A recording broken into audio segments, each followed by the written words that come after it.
रविवार म्हटल्यावर अभ्यासाला सुट्टी आणि आजचा व्लॉग थोडा वेगळा आहे कारण नो प्लॅन्स फक्त मस्ती. तर मी आहे घरातली छोटी मुलगी, सॉरी छोटा नोकर, ज्याला कोणी येतंय काम सांगून जाते, कोणी येतंय काम सांगून जाते. पण गाईज आपण हार मानायची नाही, काम करत राहायचं. आत्ता मला माझ्या आईचा फोन आला होता आणि तिने मला दिली एवढी मोठी कामाची लिस्ट जी की मला आता करायची, कारण आज आमच्याकडे आहेत सवासण्या. भेटूया गाईज, काम करून भेटते का नाही ते पण नाही माहिती, एवढे काम आहे. चला नंतर भेटते. त्यानंतर उरकली घरातली कामं आणि मग सगळ्यांच्या बसण्याची तयारी केली. आणि हो, आता आमच्याकडे कोणता कार्यक्रम आहे आणि चिक्कू येणार नाही असं होऊ शकत नाही. एवढं करूनही माझ्या घरच्यांचं काय म्हणणं आहे हे बघा. चहा कर ना कुठे मी नाही करणार. हे बघा रिअल लाईफ. फक्त ब्लॉग मध्ये चहा एकटे लोक आहे, आम्ही मागितलं की नाही म्हणते.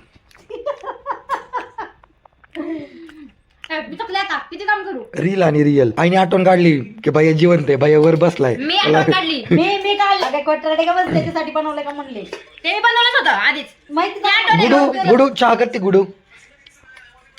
स्वतःसाठी आमच्यासाठी कुठे चहा करणार आहे, स्वतःसाठी चहा करणार असली ही बघा हिचा खरा चेहरा. चेहरा 3 ब्लॉग मध्येच आलाय, खरा चेहरा समोर सगळ्यांच्या. ओके काम सर. तेच म्हणले.